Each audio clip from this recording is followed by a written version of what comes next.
Ya, bueno, el tema de hoy es acerca de inmunosupresores. Buenos días con todos.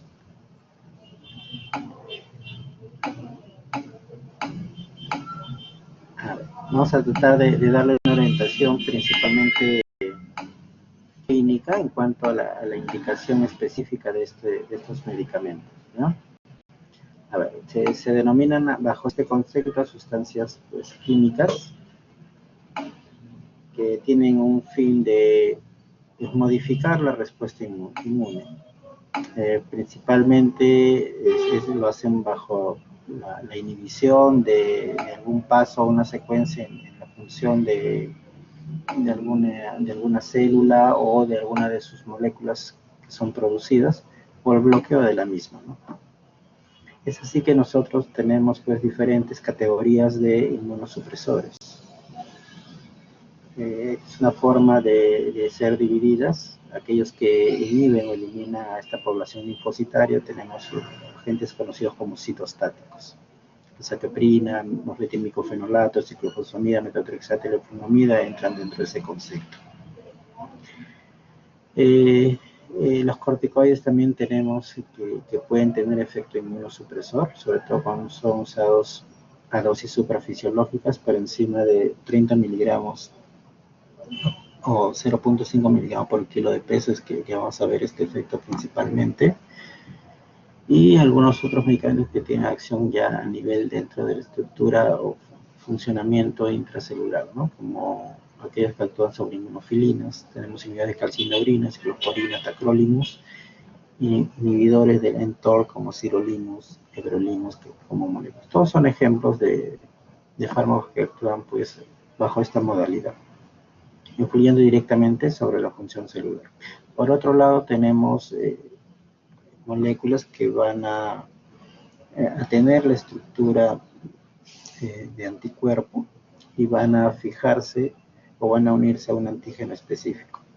Entonces tenemos anticuerpos con una estructura y con una especificidad o una especificidad no tan limitada. Tenemos ahí los anticuerpos policlonales y tenemos por otro lado los monoclonales. Ejemplos de cada uno: la globulina antitimocítica, antilinfocítica, y dentro de los monoclonales pues, hay una multiplicidad de ejemplos, ¿no?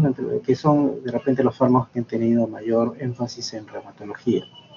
Por ejemplo, aquellos que van contra receptores, ejemplo rituximab, que va contra el CD20 de las células B y pre-B, anticitoquinas, contra el factor necrosis tumoral alfa, infliximab es uno de ellos, contra proteínas de fusión, específicamente relacionados a receptores citoquinos como los beta-NSEC, que también bloquea este complejo formante de proteína de fusión y TNF, y algunas antiquinosinas, ¿no? Que son moléculas que permiten la quimiotracción de elementos pues, de inmunidad hacia un determinado tejido. Acá tenemos un cuadro que es importante recordar, que basados en el sufijo, uno puede tener conocimiento de la estructura y la pureza de la estructura del anticuerpo, y por ahí entender por qué algunos tienen mayor posibilidad de generar respuesta inmune, ¿no? Por poder de inmunosidad mayor o menor, dependiendo de su pureza. Anticuerpos anteriormente, ¿no? Investigación, los trabajos iniciales tenían pues esta composición, básicamente estructura diferente a la humana, y se les atribuye o se les coloca el sufijo de monomarco. Anticuerpos quiméricos ya con un porcentaje menor de estructura de animal, en este caso ratones, y una mezcla con humanos, pues el término de CIMAC, ¿no? Ejemplo, rituximab. Los humanizados, cerca del 90% el porcentaje es humano. Ejemplo, lemtuzumab, puede ser una de esas drogas. Los humanos, golimumab, adalimumab, 100%, ¿no? Con una menor probabilidad de desarrollar anticuerpos contra estos, o sea, autoanticuerpos, ¿no? Contra estos anticuerpos. Y las proteínas de fusión acaban en seco.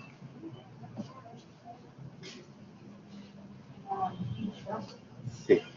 Ahora, la importancia de estos medicamentos radica en su uso en reumatología, y es el fin de esta exposición. Entonces, vamos a ir revisando uno por uno y enfocándonos principalmente en su uso clínico. Así tenemos pues a la satioprina. La satioprina, recuerden, esto van a ver como elemento común en casi todos los fármacos que vamos a presentar en cuanto a su función, ¿no? Inhibir proliferación celular, tanto linfocitos T como B, reducir producción de anticuerpos y alguna citoquina específica sobre el cual recae su efecto. En este caso, pues, disminuyendo la secreción de una citoquina proinflamatoria como IL-2. Mecanismo de acción, inhibir la síntesis de purinas mediante uno de sus metabolitos que es la 6-mercaptopurina. Eso es lo teórico, el sustento del por qué se usan. Acá la importancia es cuándo y dónde se usan, ¿no? En qué momento usarlo. Entonces, la indicación de satioprina está en las siguientes enfermedades que vamos a presentar. Ejemplo, lupus. Cuando nosotros hablamos de tratamiento de lupus, hay que enfocar a dos grupos de pacientes en lupus, aquellos que hacen y aquellos que no hacen compromiso renal. Entonces, vamos a enfocarnos en los pacientes, inicialmente aquellos que hacen compromiso renal. La terapia de compromiso renal tiene dos momentos: inducir la remisión y, por otro lado, una vez lograda la remisión, mantener esta remisión. Entonces, habla de una terapia de inducción y una terapia de mantenimiento. Entonces, ¿en qué punto ubicamos a la satioprina en pacientes con NES renal? En terapia de mantenimiento. O sea, paciente que ya se inactivó, vamos a favorecer su estado de inactividad, pues usando este fármaco, ¿no? Y ahí está indicado. El otro contexto, un paciente con lupus sin compromiso renal se puede usar para diferentes manifestaciones, sobre todo cuando han sido refractarios a corticoides en conjunción con los antimaláricos. Pues una opción es que se use satioprina con un supresor de apoyo o de ayuda. Entonces son los dos contextos. Para lupus renal, mantenimiento, y para no renal, pues aquellos que no han presentado respuesta adecuada a los fármacos como corticoides y antimaláricos. En miopatía inflamatoria tenemos una terapia de primera línea y segunda línea. Primera línea es corticoides, eso es bien sabido, altas dosis. Y en aquellos que hay refractariedad, es decir, no mejoran enzimas, no reducen pues enzimas musculares, o la fuerza empieza a caer un poco más, o más del previo, pues una terapia asociada con inmunosupresores es lo indicado. Tenemos a metotrexate y a satioprina como esa terapia de segunda línea, ¿no? En los que no respondieron a corticoides y por lo tanto nos permitirían pues mejorar el efecto inmunosupresor, y además también son considerados como ahorradores de corticoides. Vasculitis, bajo el concepto que hemos tenido de lupus, también existen los mismos momentos, inducción y remisión, se usa para mantenimiento. Entonces recuerden, mantenimiento de vasculitis asociadas a ANCA, estamos hablando de vasos pequeños. En enfermedad BC, el tratamiento de bases corticoides, pues en algunos pacientes se requiere la asociación con los trastornos, sobre todo aquellos que hacen manifestación importante a nivel ocular, a nivel pulmonar, o refractarios de repente al uso de corticoides en terapias habituales, ¿no? Del corticoide que se usa no más allá de 30 miligramos. Entonces, esos refractarios, BSEC se puede usar. En esclerodermia, hay que enfocar a un paciente con esclerodermia que no necesariamente existe un solo esquema de tratamiento, va a depender de la complicación o compromiso asociado. Es así que tiene indicación en pacientes que han tenido o que tienen compromiso pulmonar, que ya recibieron una supresión de repente con ciclofosfamida, y para mantenimiento se ha usado en algún momento la satioprina, ¿no? Efectos no necesariamente sean adecuados, pero es la droga que tenemos como opción. Para compromiso cutáneo yo diría que es tercera opción, no es terapia de primera línea necesariamente, pero puede ser una opción para aquellos pacientes que no han respondido a antifibróticos. Hace mucho tiempo se usaba en artritis reumatoide, yo diría que actualmente sería tercera línea, ¿no? Actualmente, pues, 3 drogas dominan el tratamiento de artritis reumatoide: metotrexate, leflunomida y sulfasalazina, antimaláricos para terapia asociada o en gestantes. Y aquellos refractarios, pues, ya nos recomiendan ahora a los biológicos, ¿no? Anti-TNF, anticoagulación, por ejemplo. Y bueno, hay casos en que esas drogas, pues no, aún a pesar de haber sido dadas al paciente, no se logra una respuesta adecuada y anteriormente la cetoprina era una opción usar en estos pacientes. Otra utilidad en artritis reumatoide tiene que ver con manifestaciones extraarticulares, ¿no? Ahí sí de repente tiene mayor sentido. Paciente, por ejemplo, que hace compromiso pulmonar, una opción pudiese ser la cetoprina o ciclophosphamida, por ejemplo. Aquellos que hacen compromiso neurológico, que hacen una vasculitis asociada dentro de la evolución de la enfermedad, pudiese usarse cetoprina como inmunosupresor. En cuanto al uso, pues las tabletas vienen en esta dosis, 50 miligramos, pero hay una dosis por kilo que debería usarse, 1,2.5, no sobrepasar 150 miligramos. Y como van a ver, algo que se repite en casi todas las drogas, la acción de estos medicamentos es muy a largo plazo. Tercero o cuarto mes vemos el uso. El 10% de la población mundial tiene déficit parcial o completo de esta enzima, la tiopurina metiltransferasa, que tiene que ver con el ciclo del ácido úrico. Por eso es que hay cierta interacción con medicamentos que depletan el ácido úrico, como el allopurinol. Pero bueno, el déficit de enzima lo que condiciona como respuesta adversa es que hay una depresión de serie blanca, ¿no? Leucopenia como principal efecto secundario de la cetoprina en los que tienen déficit parcial o total. Este es el efecto a vigilar, por eso que se debe hacer un hemograma dentro de las primeras 2 a 4 semanas. ¿Puedo decirle a Juan?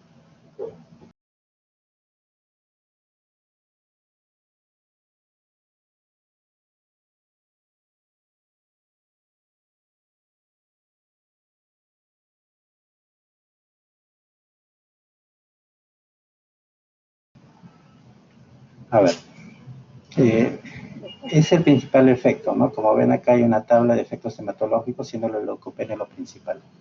En cuanto a las otras series, también se pueden afectar trombos, plaquetas, hemoglobina, o puede haber también disminución de todas las series. Efectos gastrointestinales hay múltiples, siendo náuseas de repente lo más referido.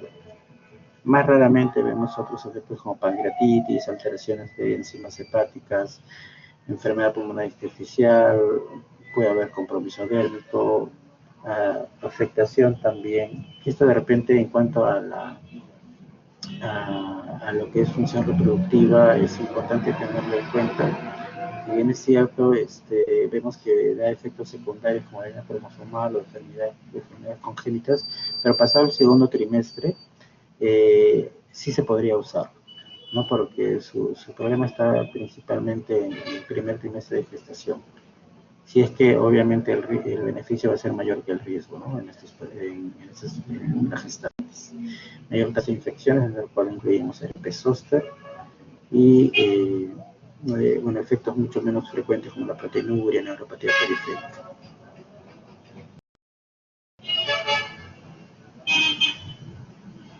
Bien, ciclofosfonamida. Un minuto, estoy teniendo problemas con la red. Voy a tratar de ver mi conector. Un minutito.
A ver, ciclofosfamida.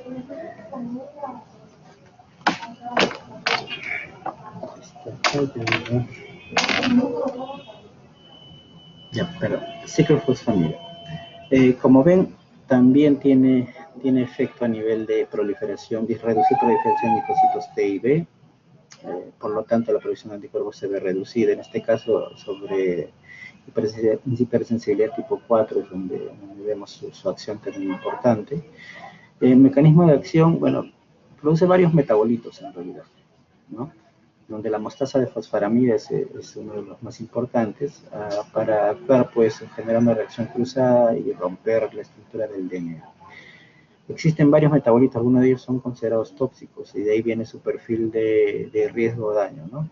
Uno de ellos es la acroleína, el cual anteriormente, cuando no se usaban antimetabolitos, estaba relacionado con alta tasa de neoplasia de vejiga o proceso de cistitis hemorrágica. Indicaciones. Bueno, acá vamos a ubicarnos más fácilmente, ¿no? Entonces, habíamos hablado del proceso de inducción de tratamiento de lupus renal, entonces en ese momento es donde tiene indicación ciclofosfamida. En general, para todo cuadro severo, para etapa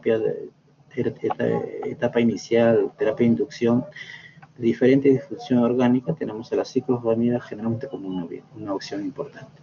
Por eso es que para complicaciones severas del ESMO renal también tiene indicación. Es un fármaco bandera para estos casos.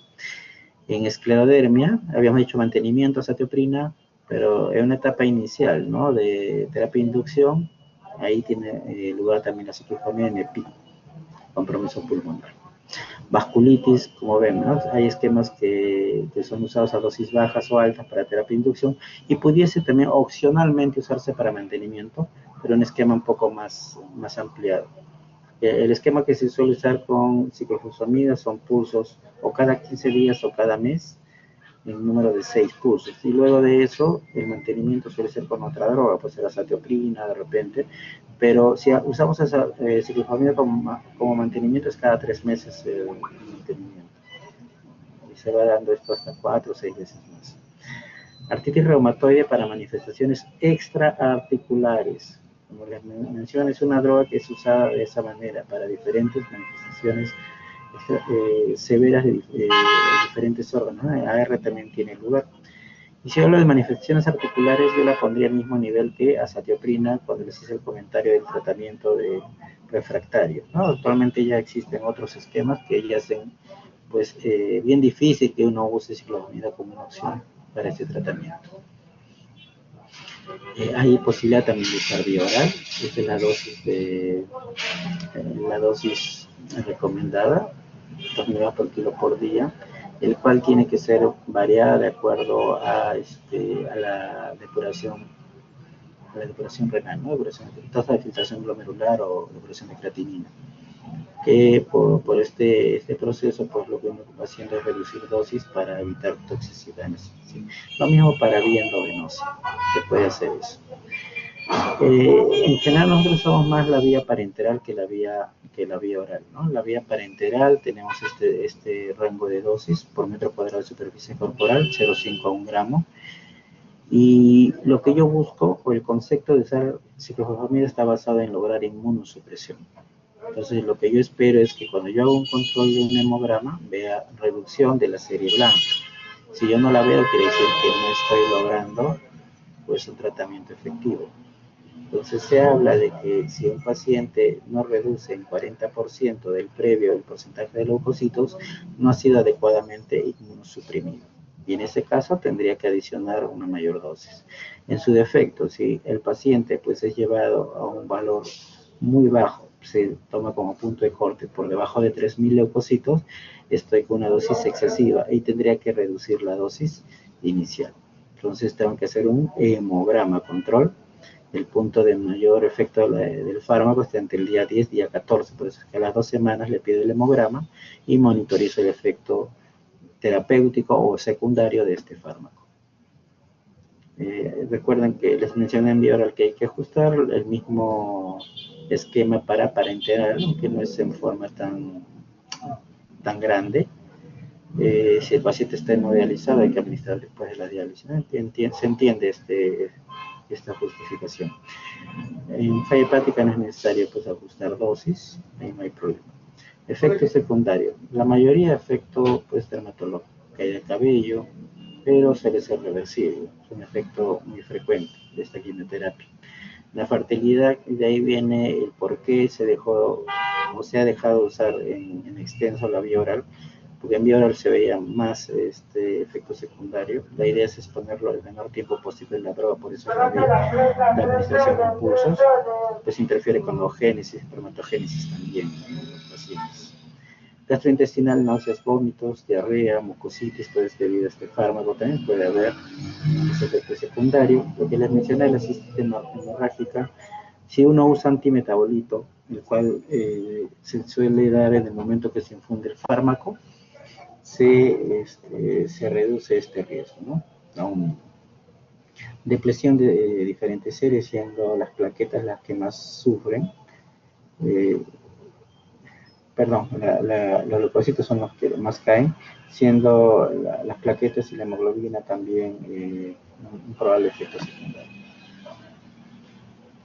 Efectos menos frecuentes tenemos cardiovascular, anquilosis facial, cefalea, rash térmico, pueden producir también SIHAC, como en estos pacientes, y mayor asociación también con síntomas muy similares a la gripe, ¿no? O al resfriado, los síntomas light flu. Entonces también se puede ver esto cuando se infunde rápidamente el medicamento. Bueno, y acá ya tenemos rarezas, ¿no? Que han sido descritas, pero que no necesariamente forman parte del espectro de efectos a vigilar necesariamente en un paciente que recién va a ser recibido. Mofetín fenolato inhibe la síntesis de purina, la vía de novo. La inosina monofosfatideshidrogenasa es la que regula esta vía de síntesis de novo.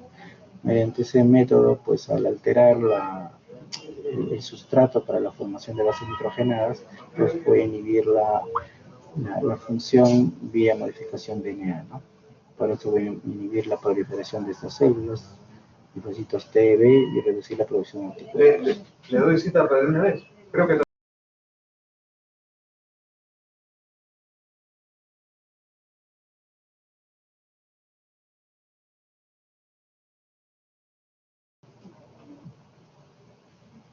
Bien. ¿Dónde o cuándo se usa el mofetilmicofenolato? No es tan extenso, es una droga que a partir del 2012 es empleada en el mundo en lupus y vasculitis posteriormente, y entonces no hay una gran extensión del uso, ¿no? Es un fármaco que principalmente fue diseñado para compromiso renal en estas enfermedades, principalmente enfocada en lupus. En vasculitis se puede usar, en vasculitis se usa ANCA para inducción, una alternativa a ciclofosfamida o a rituximab, que es la otra droga que se usa como terapia de inicio, y para arteritis de Takayama, ¿no? Que es una vasculitis de vasos grandes. En mantenimiento se puede usar también, aquel paciente que inició inducción con micofenolato se puede mantener con esta droga. En lupus sí está bien demostrado que tiene efecto adecuado de inducción y mantenimiento. Es más, en población latinoamericana son mejor respondedores a micofenolato que a ciclofosfamida, aquellos pacientes que tienen compromiso renal. Es una droga muy usada en el tratamiento de nefritis lúpica, clase 3, clase 4 principalmente. Aquellos que no respondieron a corticoides, que no respondieron a metotrexate o a azatioprina, como terapia segunda línea, en las miopatías tenemos pues la posibilidad de micofenolato como una tercera opción. Entonces ahí también encaja. La dosis promedio 1.5 a 3 gramos día, vienen tabletas de 500, el paciente puede tomar de 3 a 6 tabletas diarias. Se prefieren en dos dosis al día, previo a las comidas. Se inicia, se va probando tolerancia oral, por eso es la dosis baja, ¿no? Que se va iniciando el paciente. Bueno, casi no es tan clara la diapositiva, pero les puedo resumir que los principales efectos secundarios del micofenolato son síntomas gastrointestinales, siendo la diarrea, náuseas, vómitos, los principales efectos secundarios. Entenderán que al ser inmunosupresor también hay mayor tasa de referencia de infecciones asociadas, dentro del cual están pues las virales. Siempre recuerden, dentro de las infecciones asociadas en enfermedades autoinmunes o en pacientes que usan corticoterapia a largo plazo, herpes zóster, siempre va a estar dentro de su listado, e infecciones de vía respiratoria superior. También va a alterar las series hematológicas, es el efecto que uno busca lograr. Puede haber afección de las tres series en algún momento de la enfermedad, puede haber caída de cabello, alteraciones en el ritmo menstrual, también está descrito, y reacciones térmicas con esto. Leflunomida. Leflunomida es el único fármaco que dentro del tratamiento de artritis reumatoide fue diseñado con este fin. Los otros fármacos, por ejemplo, anteriormente se pensaba pues que el artritis reumatoide era una infección, entonces empezó a usar sulfas, por ahí se dio cierto efecto, fueron accidentales, ¿no? El metotrexate en pacientes con neoplasia se usaba esto y tenían AR y mejoraba. El primer fármaco, el único fármaco que inicialmente fue diseñado para esta enfermedad fue el leflunomida, ¿no? Un metabolito que fue denominado como M1, que inhibe la dihidrotato deshidrogenasa, alteraba pues toda esta síntesis y formación de gases piridínicas. Por lo tanto, también influye pues, en la función y proliferación de linfocitos B y T. Hay otras funciones que se ven alteradas, como la diapedesis, quimiotaxis, adicción leucocitaria, y algunas vías intracelulares o que tienen que ver con la función nuclear, como la vía del factor nuclear kappa beta, ¿no? Interleuquina 1 beta, que tiene que ver con o tiene relación con la vía de la inflamación. Bueno, en AR ya está bien determinado que es primera línea, monoterapia o terapia combinada. Recuerden, paciente diagnosticado de artritis reumatoide debe recibir droga modificadora. La droga ancla suele ser metotrexate, pero en sí esto puede ser a juicio médico. El médico, si desea, puede usar como primera línea leflunomida si desea, eso no está mal. O en pacientes que no requieren monoterapia, terapia combinada. También tiene indicación pues para psoriasis, artritis juvenil, en algunas vasculitis, úlceras ancas, sobre todo en aquellas formas que son localizadas, es decir, en el caso de Wegener, ¿no? Con vía respiratoria superior nada más comprometida, no las otras zonas, puede funcionar, también tiene indicación. Y en lupus, en aquellos que hacen pues compromiso articular, puede tener también cierta indicación. La dosis es de 10 a 20 miligramos, siendo 20 miligramos la dosis estándar, ¿no? Anteriormente había un esquema de darle una carga alta por 3 días y luego terapia estándar, pero actualmente la mejor opción es darle regularmente 20 miligramos día, que es la forma de presentación de la droga. Bueno, efectos gastrointestinales y alteraciones de enzimas hepáticas son los que uno debe tener en cuenta con esta droga. Entonces, náuseas, vómitos, dolor abdominal, que suele ser pues inicial, es lo más referido, y en el seguimiento la elevación de las transaminasas, ¿no? Que va a haber un esquema que vamos a tener en cuenta nosotros para variar o suspender la dosis de leflunomida. Se describe reacciones dérmicas, caída de cabello también es frecuente verlo, y algunas citopenias, aunque no son tan frecuentes. En el caso de la droga, pues, modelo en artritis reumatoide, debemos considerar principalmente al metotrexato, ¿no? Ya saben ustedes que inhibe la dihidrofolato reductasa, tiene que ver con la formación de la molécula tetradihidrofolato, que es una coenzima que pues, influye en la función de las bases pirimidínicas. Es por eso que nosotros a los pacientes con metotrexate, al reducir el depósito de ácido fólico, el tetradihidrofolato, tenemos que suplementar obligatoriamente, ¿no? Para ver efectos de la depresión del ácido fólico interno. Por eso que lo damos. Bueno, ya está descrito que inhibe proliferación de células T y células B. Hay algunas moléculas o citoquinas proinflamatorias que son reducidas en proporción. Esto es importante, ¿no? Para estas enfermedades, reducir por porcentaje TNF, IL-1 y IL-6 principalmente.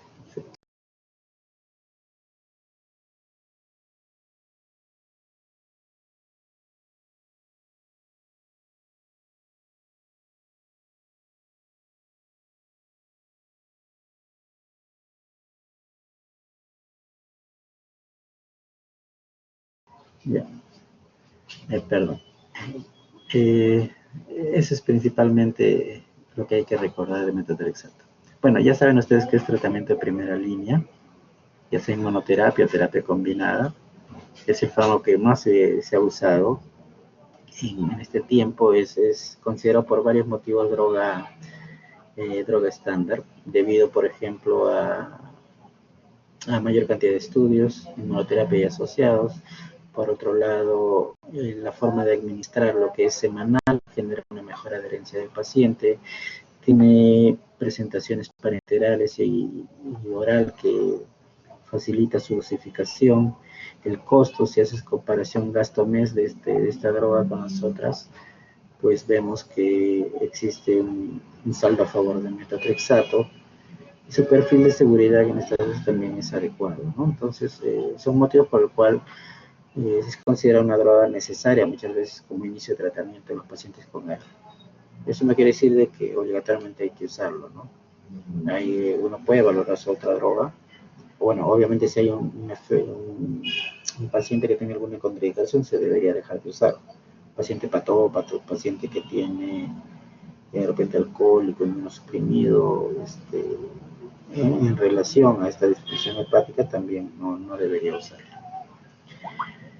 Es indicación entonces en AR como terapia de primera línea o asociado a biológicos incluso. En psoriasis también está indicado. El tratamiento de psoriasis de primera línea incluye metotrexato, leflunomida más AINES, ¿no? En este caso para la artritis psoriática, pues con compromiso periférico principalmente está indicado. E incluso pacientes refractarios a tratamiento habitual para compromiso dérmico también se puede usar metotrexato, vía oral o parentera.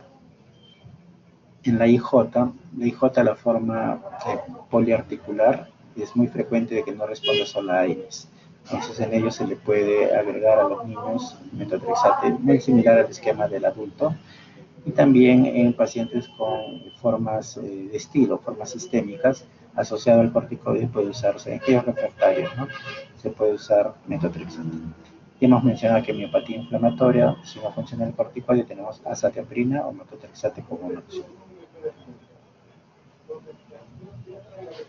Bien. En lupus para no renal no severo, pacientes que estén compromiso articular, muscular, serosas, puede funcionar el metotrexato en ese contexto, ¿no?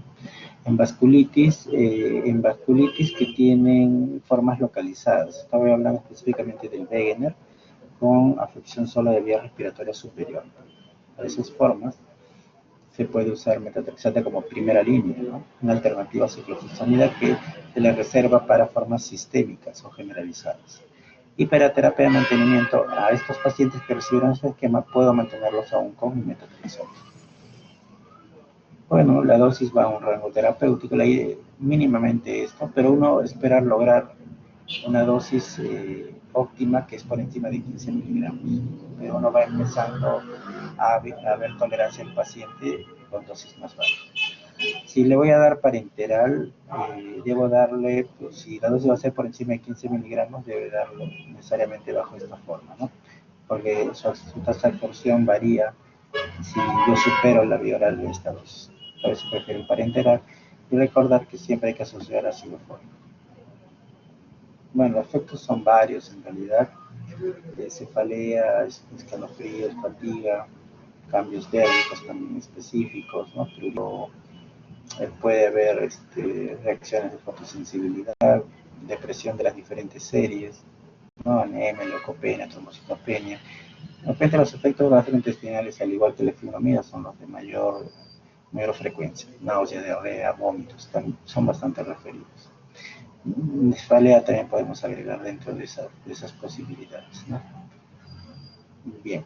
Ahora, ¿cómo monitorizo al metotrexato? El metotrexato en sí y a la leflunomía, y ahí venía este ejemplo, yo lo monitorizo con un hemograma y con transaminasas.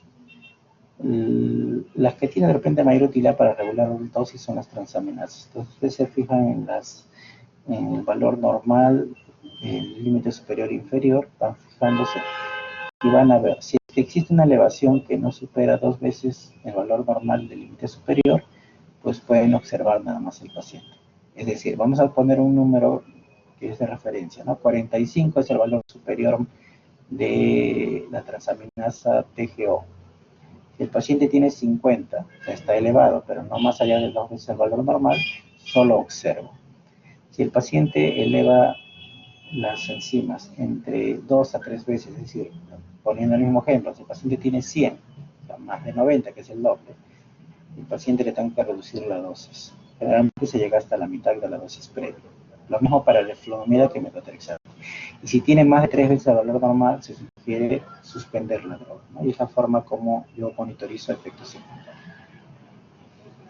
Bien, eso con respecto a los fármacos convencionales.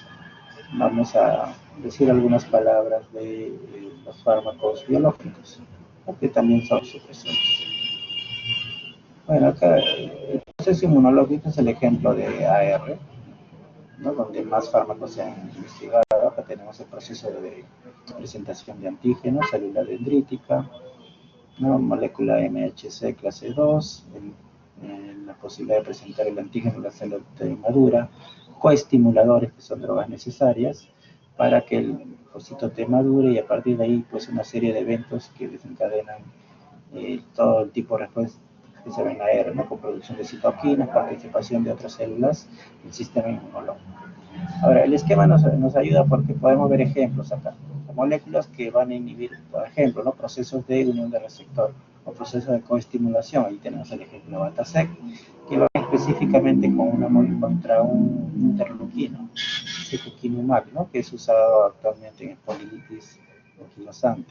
O de receptores de efectores, receptores de célula B o células pre-B, rituximab, directamente dirigidos contra pues, otros anticuerpos. Tenemos anti-IL-6, tenemos el más conocido, tocilizumab, contra IL-1, canakinumab y anakinra son muy conocidos, y acá es donde existe una mayor población como los anti-TNF, ¿no? 5 drogas actualmente en el mercado. Mira, si se fijan en el sufijo, cada una tiene una estructura diferente, ¿no? Porque recuerden esto del MUMAC, SUMAC, SEC, ¿no? Por ejemplo, acá tenemos quimérico, proteína de fusión, anticuerpo humano, ¿no? Anticuerpo humanizado, anticuerpo humano, dentro de los ejemplos que ya habíamos referido de acuerdo a los sufijos. Entonces, los anti-TNF, acá va a ser algo no muy extenso.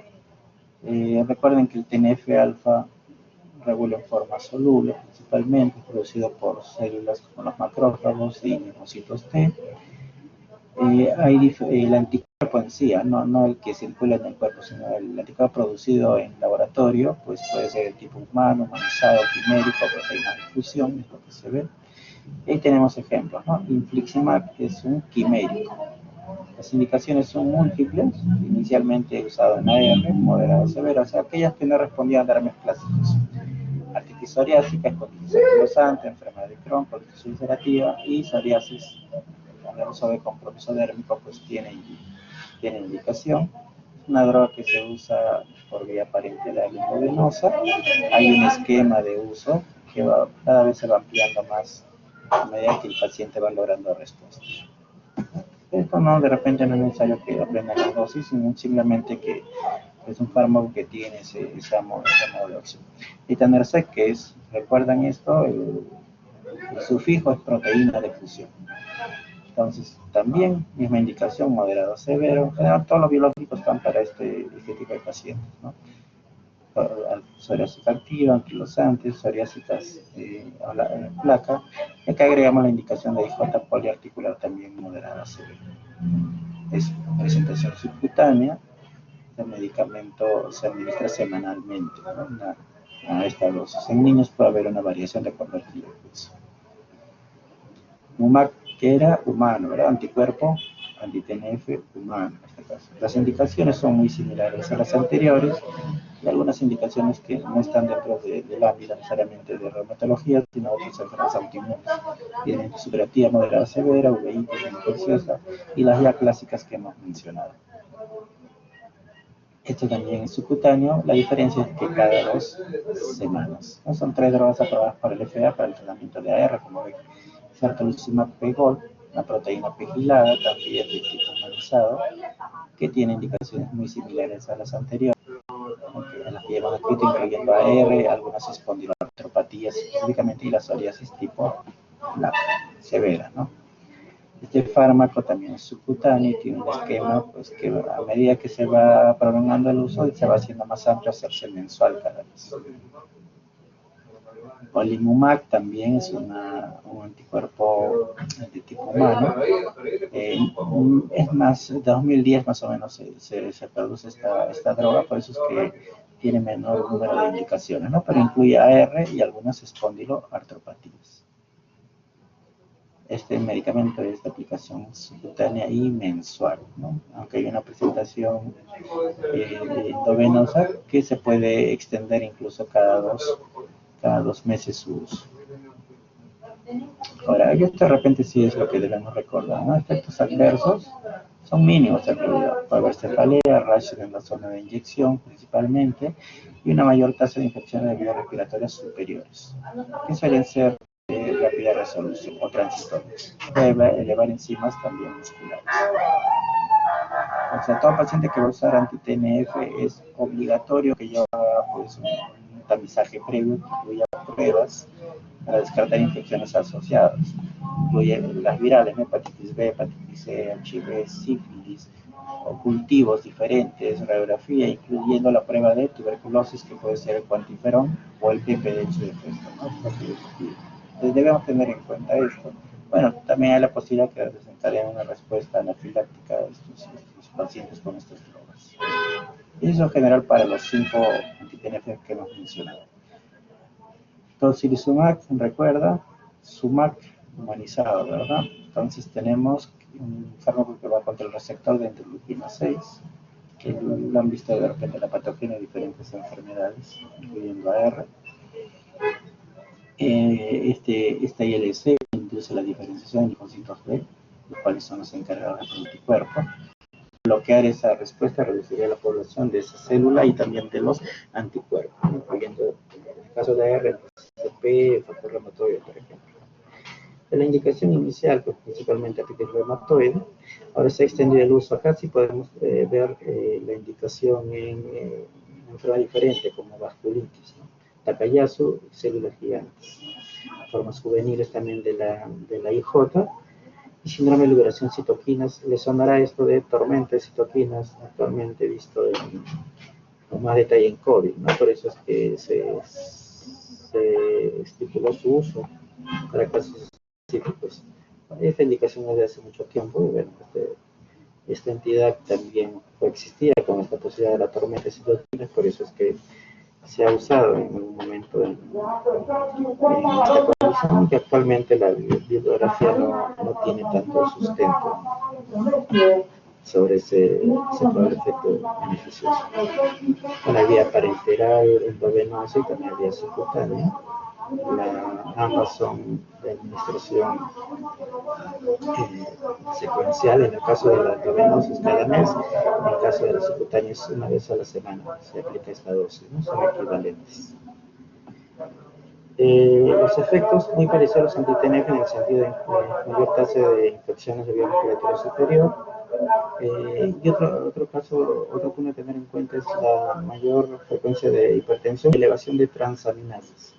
Debe ser obligatorio monitorizar estas enzimas cuando uno usa anti-ILC, ¿no? Puede elevar y producir falla hepática. Como siempre hay que hacer el screening. Todos los biológicos requieren screening para descartar infección activa. Bueno, si hay una depresión de neutrófilos, también se sugiere no usar menor de 2000 o discontinuar si es menos de 500.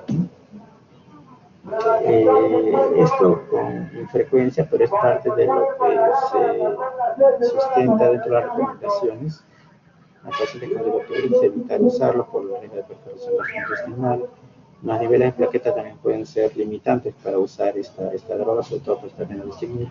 Y las enzimas hepáticas, si tenemos valores alterados, pues también hay que limitar su uso.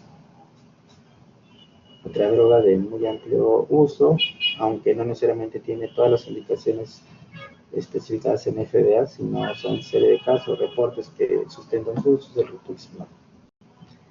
Sumar, ¿no? Recuerda que es un antídoto genérico contra el receptor CD20, célula T y PreB, que se expresa en esas células. El estudio inicial fue hecho en Harvard, la aplicación inicial fue en linfoma, no Hodgkin, y de ahí en leucemia linfocítica crónica.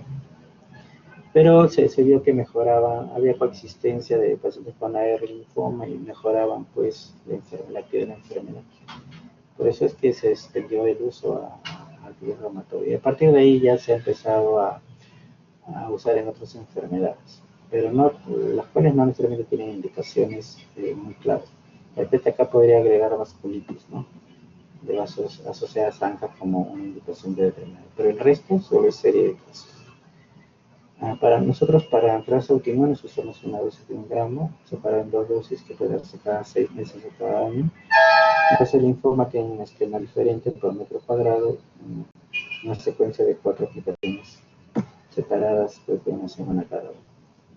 Los mismos efectos secundarios, tenemos enfermedades de vías respiratorias superiores, problemas con reacciones al momento de la infusión, pueden ser anafilaxia incluso pacientes, síntomas muy similares a la gripe, broncoespasmo, por ejemplo. La depresión de células B va a ser importante con esta droga, tiene un punto máximo de repente de efecto a partir de la semana número 16 a 20, en el cual debemos ver el mayor efecto, ¿no? Y el hemograma me sirve para esa monitorización. Otra proteína de fusión es el ABAT-C, que pues, como vimos en el esquema inicial, tenía que ver con el proceso de coestimulación, ¿no? Células presentadoras de linfocito T, y en efecto existe una unión inicial, un primer estímulo del receptor de célula T y la molécula de MHC-2 de la célula presentadora, y sin otras moléculas que necesitan también ligarse, y esas otras moléculas se llaman moléculas coestimuladoras. Entonces el ABAT-C actúa a dicho nivel. Las moléculas coestimuladoras, pues un ejemplo, la unión entre CD28 y CD80-86, que permite en este caso bloquear esta unión, inhibir pues, la activación del linfocito T y por lo tanto todo el proceso de daño al reumatoide. Tiene esta composición, que no es tan importante que sea aprendida en este caso, por el cual pues, ejerce su función, esta proteína soluble. Está indicado para artritis reumatoide y IJ poliarticular, vertebral moderada, severa. Bueno, es una guía para integrar principalmente, hay un esquema luego está siendo mensual, ¿no? En el tiempo. Eventos adversos similares a los otros TNF, náuseas, cefalea, infección de vía respiratoria superior. Y bueno, pues hay que hacer el perfil de seguridad de esos pacientes, no derechar también presión en estos casos. Y creo que esa es la última diapositiva. Bien, si tienen preguntas, estoy atento a escucharlos.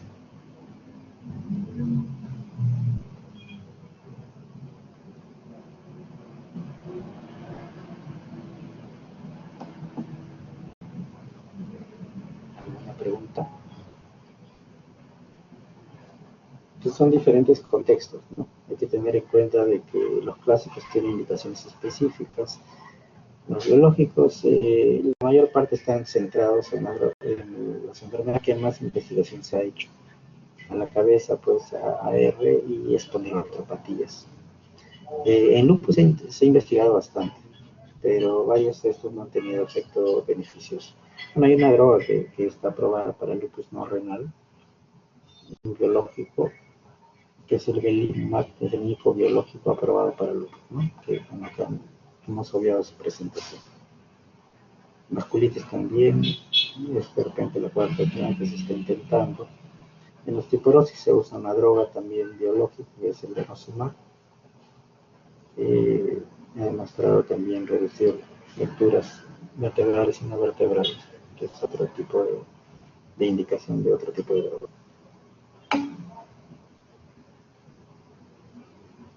medicamento antiténico, es que tú tienes que hacer me pregunto acerca si está relacionado con mayor porcentaje de infecciones. Lo que es técnico. En general, no es factor de riesgo mientras el paciente no tiene infección activa. Si el paciente tiene infección activa y el riesgo de desinfección, pues se perpetúa y también empieza a progresar y a partir de ahí llegar a la articulación si es probable. Pero por eso hacemos el screening previo. No debería darse anti-TNFs o cualquier biológico en general en un paciente con infección activa, sobre todo infección severa. El riesgo depende de eso. Recuerden que la vía de diseminación principal del germen para llegar a la articulación es hematógeno.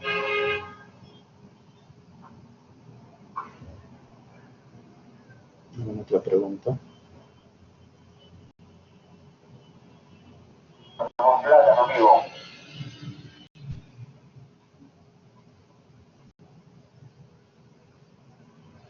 Doctor, disculpe, buenas tardes. Sí, Alejandro. Una consulta. La leflunomida, ¿a partir de cuántos miligramos se tiene que dar vía subcutánea para artritis reumatoide? ¿O se da solamente vía oral? Vía oral, la economía vía oral, metotrexato subcutáneo. Y la dosis Ya, está en 20 miligramos. Cuando ya reduces dosis, ya lo puedes dejar en 10 miligramos. Sí.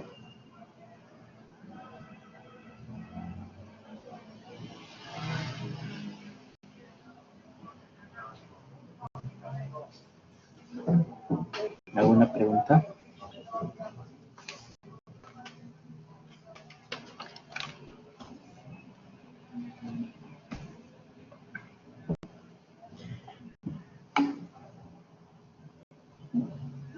Ya, está bien.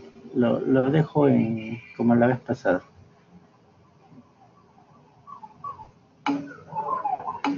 Bien, gracias entonces. Ya, nos estamos viendo ya la otra semana. Y arriba Perú, ¿no? Gemas.